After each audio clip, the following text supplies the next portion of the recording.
Do you think you're a good person? Seriously, right now, wherever you are in your stage of life, do you think you're moral? Most people do. In fact, studies suggest that up to 98% of people believe they are morally better than the average. Imagine that, 98% of people believing they're morally superior to more than half the population. You don't have to be a mathematician to figure out something's not right there. Is it possible that you, yes you the listener, don't actually know what right and wrong are?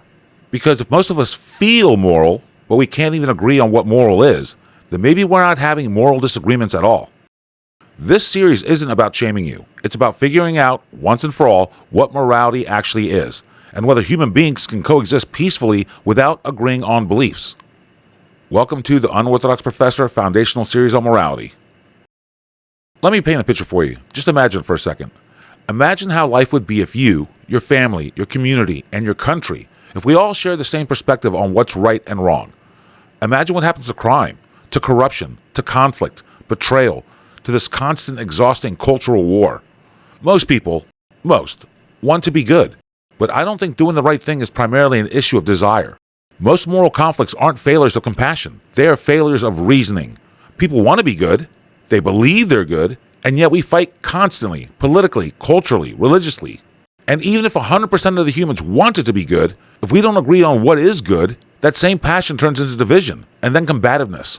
And right now, as a society, we are absolutely not in sync. We can't even agree on basic definitions: good and bad, righteous and evil, just and unjust, moral and immoral. And here's the danger. When people don't agree on morality, they don't stop being passionate. They stop being peaceful. You've probably heard that famous Edmund Burke quote, "The only thing necessary for the triumph of evil is for good men to do nothing." It sounds great, and it sounds noble. But how do you define evil? How do you define good men? Because wanting to do good is meaningless if we don't agree on what good is. And history has shown this. Burning witches at the stake was once considered moral. Human sacrifice was once righteous. The Holocaust was morally justified by those committing it. Every one of these atrocities was done by people who believed they were good. So desire, conviction, empathy, even passion are not enough. Good intentions don't make you good. Morality must be defined, not felt. If you want peace, stability, liberty, if you want a society where people can live together regardless of race, religion, or sexual preference, then we need some shared core principles of morality that don't depend on feelings. And this is where I'm going to try, maybe foolishly, to succeed where most moral philosophers failed. Because if you've ever spent time reading moral philosophy, really reading it, you'll notice a pattern. They always start too high, way too high. They don't start with humans as they are. They start with humans as they wish they were. They start with fantasies. They start with what ought to be a perfect end state where everyone is rational, informed, emotionally regulated, intellectually honest, well-intentioned, and magically aligned on values. In other words, they start with imaginary humans. And then from there, they build these beautiful moral systems. Elegant, symmetrical, clean. They look fantastic in books. They sound impressive in liberal lecture halls. They win academic debates. But here's the problem. Moral systems don't fail in academic classrooms. They fail in the real world. They fail in relationships, in politics. They fail when alcohol is involved, when power is involved, when fear is involved. They fail the moment humans behave like humans. And in my experience, a predictable counter-argument from philosophers and progressives usually goes something like this. Well, morality is aspirational. It's about who we should strive to become. And my response is very simple. Any moral framework that only works after humans change their nature is not a moral framework. It's a freaking wish list. Aspiration is fine for personal growth, but morality is supposed to answer real questions like, when is force justified? When is punishment justified? When should society intervene? When should it leave people alone? These aren't aspirational questions. They're survival questions.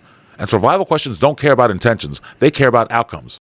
Another common counter-argument or rebuttal is that I'm being too cynical or pessimistic about human nature. My response? No, I'm being honest about it. Acknowledging aggression, bias, tribalism, status-seeking, jealousy, dominance hierarchies, mating strategies, impulse control differences, intelligence distributions, and resentment is not cynicism. It's biology, it's psychology, and it's evolutionary reality. Ignoring these things don't make you moral, it makes you blind. Most philosophers don't want to seem to deal with human nature because it's messy, it's chaotic, it's uncomfortable. It forces you to confront the fact that some people are dangerous by default. Some people are easily manipulated. Some people lack impulse control. Some people are wired for dominance. Some people are wired for submission. and most people fall somewhere in between depending on the context. So instead of dealing with that reality, philosophy often abstracts it all away. They say, well, let's assume people are rational. Let's assume people act in good faith. Let's assume people want the same outcomes.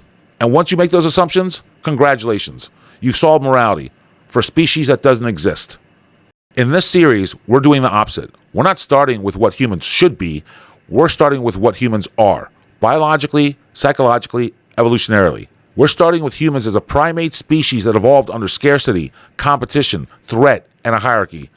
A species with sexual differences, aggression gradients, intelligence distributions, risk tolerance differences, status competition, tribal loyalty, and so forth. And just to set things straight, accounting for human nature is not endorsing bad behavior. Recognizing that some humans are violent does not justify violence. Recognizing that some humans lie does not excuse lying. Recognizing that some humans exploit does not celebrate exploitation. It allows you to design systems that contain these behaviors instead of pretending they don't happen. Any moral framework that requires humans to stop being humans in order to function is crap. It will collapse the moment stress, scarcity, fear, or power enters the system, which is exactly what history has shown us. So yes, this approach is unorthodox. It's going to offend idealists, utopians, and people who have confused morality with good feelings and intentions. But if morality is supposed to do something useful, like reduce violence, maximize liberty, allow coexistence among radically different people, and prevent societies from tearing themselves apart, then it has to be grounded in reality. Not slogans, not feelings, not aspirations. Reality. And that means human nature stays in the model, whether people like it or not. So let's run a scenario. Picture one adult male alone on an island. No other humans exist. No living creatures exist. He is alone. There's no hope of rescue. This is the last man on Earth scenario. Now, imagine this man sitting on a rock at the edge of the beach. He looks like he's resting. We don't know why, but we do know this. He is sitting at rest because he desires to be sitting at rest. Humans act to pursue what we want, what we believe will make us happiest, what we desire. And he will eventually move. Maybe he gets hungry. Maybe he gets thirsty. Maybe he gets cold. Maybe he gets stiff. Doesn't matter. At some point, he'll do something because he desires a different outcome than sitting on that rock. And that brings me to my first foundational concept. Human action is driven by desire. Now, let's talk about something different. Reaction. Because I know technically every action is a reaction, but I'm drawing a little bit of a line here. Action that's a product of thought and reason, and reaction that's instinctive, automatic, immediate. So this man's sitting on the rock, and all of a sudden, a huge-ass great white shark launches out of the water, mouth open, teeth showing, and the man jumps back. He didn't think. He didn't debate philosophy. His body just moved. That's instinct. That's reaction. Action is chosen. Reaction is hijacked. And the reason I'm laying out this groundwork is because every action a human takes has consequences. Every one. But in this scenario, the consequences of this man's actions are limited to himself. No one else can be harmed. No one else can be affected. No one else can be wrong. Which leads me to my next axiom. An isolated human can do no wrong. Wrong requires wronging someone, a sentient being. If you've not wronged someone, you've done nothing wrong. That's my definition. And yes, I'm using an absolute. Because morality, right and wrong, requires that someone else be impacted. So this isolated man on the island, he can do risky things, dangerous things, disgusting things, unhealthy things, downright asinine things. But whatever he does, the consequences are limited only to him. Now, what if this man has a sinister mind? Let's say he's genetically twisted, so screwed up that he makes a Joker look like Gandhi. Psychopathic, racist. Doesn't matter. I will assert, thoughts alone do not define you as moral or immoral. It requires action. And not only that, you don't choose your thoughts. You don't control your thoughts. Right now, your mind might be reacting to what I'm saying. You might be half listening. You might have been daydreaming for the last 2 minutes. You might be driving thinking about work. Here's a little challenge for you. Decide what you're going to be thinking 5 seconds from now. Go. You can't. Your brain generates thoughts automatically. You experience them. You can influence them over time, sure, but you don't directly command them like a remote control. Morality begins only when thoughts become deliberate action. Which brings me to my next axiom. Thoughts alone do not constitute immoral behavior. Deliberate action is required. So yeah, if this island man has a racist mind, that alone does not make him morally guilty in my framework. Because in this scenario, there's no one to harm. He could scream hate speech to the ocean. He could light a wooden cross on fire. He could destroy priceless art, burn the Mona Lisa to boil water for dinner. There's no one there to be offended. There's no one there to mourn. There's no one there to be harmed. Following me so far? And you might be saying, okay, this is obvious. No victim, no wrongdoing. Thoughts aren't actions. Who disagrees with that? Well, I'll tell you who. Christians and religious believers in general. And if you're a Christian listening to me right now, don't freak out. This series is not trying to delete your faith. You can believe whatever you want on your island. The entire point is to build a moral framework for coexistence, even when we disagree. But we need to acknowledge disagreement. So let's evolve the scenario. Now imagine 2 islands, 1 man on each. On the first island is a secular man who uses reason and logic as his moral compass. On the second island is a Christian who uses faith as his moral compass. These islands are nearby, but they cannot reach each other, see each other, communicate, or impact each other. They're still isolated. So, using my definition, neither one of them can do right or wrong to the other. However, using the Christian definition, it's a whole different story, because a devout Christian can commit sins alone. By the Christian's own moral standards, this isolated man can absolutely do things that he would consider wrong. His isolation doesn't magically exempt him from his sin. It's irrelevant. Christianity isn't a situational ethic. It's a rule set that applies whether you're in the city of millions or you're alone on a rock on this island. Let's look at this from using the good old biblical 10 Commandments. In this isolated man scenario, because there's literally no one else left to interact with, there are an entire category of sins he cannot commit, even if he wanted to. He can't murder anyone. He can't commit adultery. He can't steal. He can't bear false witness. He can't covet his neighbor's wife, unless he's hallucinating, and even then it's a stretch. Those particular commandments require other people to exist. They require interaction. No people, no opportunity. Certain moral violations are impossible in total isolation. They are structurally dependent on human-to-human interaction. But that doesn't mean this man is suddenly morally clean. There are still plenty of commandments and broader sins he can violate all by himself. He can build idols to strange gods. He can blaspheme. He could take the Lord's name in vain. He could ignore the Sabbath entirely. He can dishonor his parents, at least in spirit. And depending on his denomination, he might stack on all kinds of violations. Masturbation, spilling a seed on the ground, that was a serious offense back in the Catholic circles in my youth. Drinking alcohol, using drugs, and even taking his own life. And if the 1980s Hollywood footloose theology holds any weight, maybe even dancing and listening to rock and roll while he's at it. But Christianity doesn't just stop at behavior. In Christianity, wrongdoing doesn't require action. Thoughts alone can condemn you. This man can sin entirely inside his own head. He can fall into pride, believing he's self-sufficient, superior, and not accountable to God. Pride doesn't need an audience. It thrives in isolation. In fact, solitude could make it worse. He could entertain lust, what Christianity often calls sins of the heart. Not action, not behavior, thought, fantasy, desire. Even fleeting mental indulgence counts. You don't have to touch anyone. You don't have to harm anyone. You don't have to act at all. The crime is internal. It's all in his head. And that matters because in Christian theology, thoughts aren't morally neutral placeholders. They're treated as moral events. He can sink into despair and lose faith altogether, doubt God's goodness, question his plan, especially in a situation like being stranded alone on an island. This kind of spiritual doubt isn't just understandable, it's likely, and yet it's still considered sinful. Even spiritual laziness, sloth, counts. Not doing enough, not praying enough, not striving enough, not caring enough. Anger, envy, resentment, hatred can all exist silently, privately in his head with no outward manifestation whatsoever and still place him firmly in the sinner category. So by Christian standards, this man doesn't need victims to be morally guilty. He doesn't need consequences. He doesn't need actions. His own thoughts are enough to condemn him. So at this point, we've got 2 systems. One system says wrongdoing requires a victim. The other system says wrongdoing can exist in isolation, even in thought. So here's what I'm going to do so we don't talk past each other.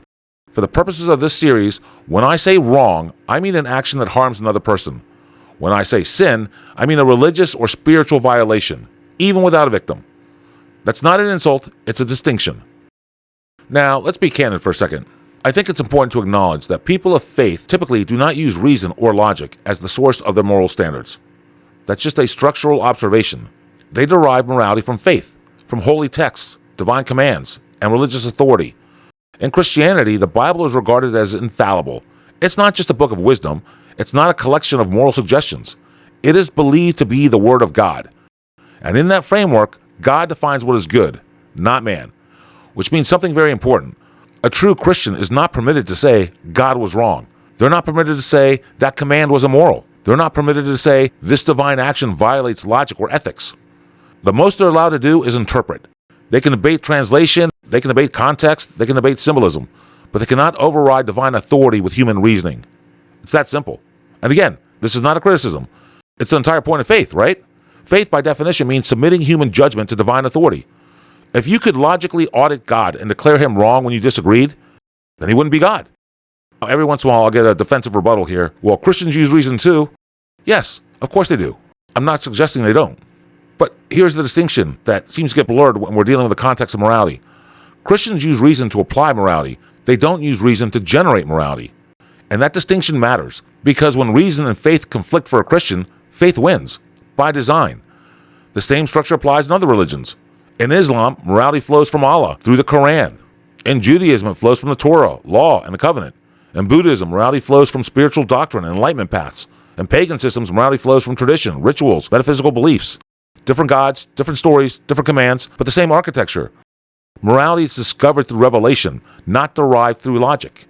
And this is where a lot of modern moral conflict actually comes from. Not bad intentions, not hatred, not lack of empathy, but competing moral authorities. When someone says, that's immoral because God forbids it, and another person says, I don't accept your God, the conversation's already over before the debate even begun. Now, let me preempt another defensive accusation right here. This is not me saying religious people are irrational. Religious people can be extremely intelligent, thoughtful, compassionate, and disciplined. Some of the greatest minds in history were deeply religious. But their morality does not come from logic. It comes from obedience to a higher authority. And that matters, because logic can be debated. Faith cannot. You can reason with someone about consequences, about consistency, about incentives and outcomes. But you can't reason someone out of a divine command they believe came from God, because from their perspective, questioning it is an immoral act. And this is why faith-based morality and reason-based moralities will always diverge at the edges, especially under stress. So again, this is not an attack. It's meant to be an acknowledgement of reality. People of faith are free to believe whatever they want. They are free to live by whatever moral code they choose. But when we're talking about coexisting in a shared society with people who do not share the same gods, scriptures, or metaphysical beliefs, we cannot rely on divine authority as the foundation for moral framework, because divine authority is not shared. Which is why, for all intents and purposes, I'm drawing a clean line. Sins are violations of faith-based rules. Moral wrongs are actions that harm others. You're free to live by both, but you cannot enforce sins on people who do not share your faith. And once we acknowledge that distinction, calmly, honestly, without hostility, we can finally start talking about moral boundaries that actually prevent violence instead of justifying it. Before we move on, I need to make something unmistakably clear, because everything that follows in the series depends on it. Any moral framework that pretends humans are interchangeable is not just wrong, it's dangerous. And any moral system that refuses to acknowledge limits, biological limits, cognitive limits, behavioral limits, isn't compassionate. It's negligent, it's ignorant, it's ridiculous. But here's the reality that this cancel culture doesn't seem to want to talk about anymore. Some people are born with low intelligence. Some people are born with poor impulse control. Some are born with unusually high aggression. Some people lack empathy entirely. Some people are predators and always will be. That's not ideology. This is distribution. It's the bell curve. Intelligence is not evenly spread. Temperament is not evenly spread. Self-control is not evenly spread. And pretending otherwise doesn't elevate humanity. It abandons the most vulnerable to the most dangerous. Look, low IQ people by default are not immoral. They're not bad people. But many of them will never be capable of navigating complex moral reasoning, long-term planning, or abstract ethical frameworks. They will need help, structure, clear boundaries, simple rules that actually make sense in the real world. But then there are the other people on the other end of the spectrum, the violent, the psychopathic, the sadistic, the people for whom shame does not work, empathy does not register, and rehabilitation is mostly a fantasy. These people exist in every society. They always have. A moral framework that assumes they don't exist is not enlightened. It's delusional and suicidal. And this is where modern moral thinking starts to rot. Because instead of designing systems to contain danger, we are now told to deny its existence. Instead of protecting the vulnerable, we're told to empathize with the irredeemable. Instead of naming reality, we're told to manage feelings. Which brings me to something we absolutely have to address before going any further. And that is the modern assault on science. I'm going to try to say this carefully, not that it matters to the super sensitive, but nonetheless. I support individual liberty. I support LGBT rights. I support people wanting to live freely, safely, and without harassment. But I'm not going to pretend biology is a social hallucination. In the scientific community, biological sex is not controversial. It is overwhelmingly binary. XX female, XY male. Estrogen-dominant systems, testosterone-dominant systems. Distinct reproductive anatomy. This is not political. Biological males cannot become pregnant. They cannot carry or give birth to children. Pregnancy requires female reproductive organs, a uterus, ovaries, cervix, birth canal, so forth. No amount of compassion changes that. Yes, there are rare anomalies. There always are. Some humans are born with tails, some with fused legs, some with missing limbs, some with ambiguous genitalia. These conditions are real, and they deserve empathy. They did not choose them, but anomalies do not redefine the model or the standard. We do not redesign language, medicine, and law around statistical outliers. We don't put tail holes in Pampers because 1 in 100,000 babies might be born with a tail. We don't require Levi's to normalize one-leg pants because of the mermaid syndrome. We acknowledge anomalies without letting anomalies erase reality. That distinction matters because when you abandon scientific categories, you don't create inclusion, you create confusion. Confusion undermines medicine, it undermines data, undermines law, and it undermines trust. And let's be real, if you actually want to help trans people, truly help them, you need more than empathy. You need science. You need reason. You need policies that don't force the average person to lie about what they can plainly observe. Because when you demand ridiculous linguistic compliance instead of understanding, you don't build acceptance. You burn goodwill. You piss people off. And that burned goodwill always lands hardest on the very people you claim to be protecting. Humans are wildly different, not just in beliefs, in biology, in genetics, in temperament, in risk tolerance, aggression, empathy. Men and women aren't the same. Men tend to be more risk-seeking. Women tend to be more risk-averse. Men are more system and logic-oriented. Women, more feeling and empathy-oriented. Men are typically stronger, faster, more aggressive due to testosterone. Women tend to be less physically combative and often lean more towards social conformity and conflict resolution. Like it or not, these differences influence our moral priorities. By adulthood, men tend to prioritize justice, autonomy, fairness. Women tend to prioritize care, compassion, relational harmony. And these moral instincts can shape politic preferences too. Now, if you're a woman listening, hear me out. I'm not attacking you. I'm telling you reality has rules, and biology is part of the equation. And the other part of the equation is the environment. Society does not treat everybody the same, and people don't experience the world the same. Genetic traits have consequences. Tall versus short, high testosterone versus low testosterone, attractive versus unattractive, high IQ versus low IQ, extroverted versus introverted, athletic versus uncoordinated. And the environment amplifies or dampens those traits. Put a short, high testosterone guy in America and you might get someone with a Napoleon complex. Put it in a country where the average height is 5'4" and he's not disadvantaged. Look, we need to stop denying reality if we're going to coexist in peace while simultaneously maximizing our liberty and pursuit of happiness. But we live in a world where society strives to be gender neutral, and we're told that evolutionary biology doesn't matter. We're told that all behavior is contextual, that sex differences and personality traits are a product of our environment, that accountability is oppressive, that standards are exclusionary. We're also told that all cultures are equal, all values are subjective, and justice is just a social construct. But this cultural relativism is bullshit. And I don't mean intellectually debatable bullshit, I mean gets people killed bullshit. For those of you who don't know, cultural relativism is this principle in anthropology and these liberal social sciences that a person's belief, values, behaviors, and moral judgments should be understood and evaluated within the context of that person's own culture, rather than judged according to the standards of another culture. In other words, right and wrong depend on the culture that you're standing in, not on any universal rules or standards. They basically claim that if a culture believes it, you're not allowed to judge it. Holy hell. I mean, seriously, I'm not sure how people believe in this stuff. A culture that cuts the genitals off little girls is not morally equivalent to one that doesn't.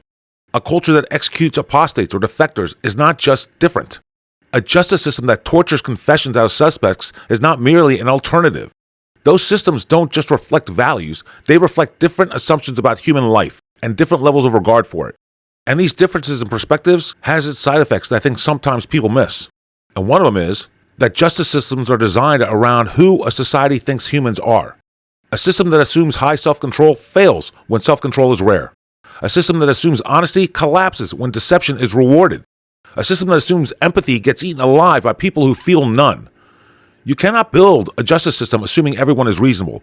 You cannot build a moral framework assuming everybody is redeemable. And you cannot protect the vulnerable by pretending predators are just misaligned. That doesn't mean we abandon compassion. It means we aim it correctly. Low IQ individuals need support and guardrails, not moral scolding. Ignorant people need education, not punishment. Emotionally unstable people need boundaries, not indulgence. And violent predators need one thing above all else: removal. A lot of people today struggle with this truth, especially white liberal women. But some people are predators. Not confused, not misguided, not victims of society waiting to be healed. Predators. They enjoy control. They enjoy fear. They enjoy harming others. They can't be shamed, empathy doesn't register, and rehabilitation is a fantasy. No amount of education, empathy workshops, or social programs will change them. Any moral framework that pretends these people don't exist is not compassionate. It is delusional, and it is rooted in suicidal empathy. Because morality is not just about guiding the good, it's about containing the dangerous, helping the weak, restraining the violent, protecting the innocent, and removing predators from the pool of people they can harm.